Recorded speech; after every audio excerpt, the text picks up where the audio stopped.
નમસ્કાર, હું ગણપતભાઈ જોશી, રાધનપુર આમ આદમી પાર્ટી શહેર પ્રમુખ. જે સાવતાલપુર વિસ્તારની અંદર જે આ વાવાઝોડું આવ્યું 18/3/2026ના રોજ, જેમાં ખેડૂતોને ભારે નુકસાન છે.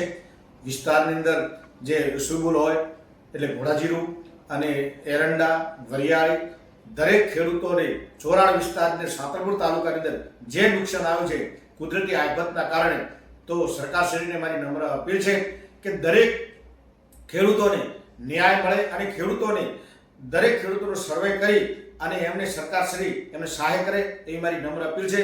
આપણે ખેડૂતોને ધરતીનો તાજ કહેવામાં આવે છે, તો ખેડૂતોને ખેડૂતો જે અત્યારે આ વાવાઝોડાના કારણે જે નુકસાન અને ખેડૂતોને વર્ષની જે આવક છે, રવિ પાકનું નુકસાન છે, તો દરેક ખેડૂતોને સહાય મળે અને સરકારને મારી નમ્ર અપીલ છે કે દરેક લોકોનું તાત્કાલિક ધોરણે સર્વે કરી અને એને સહાય કરવી એવી સરકારશ્રી મારી અપીલ છે.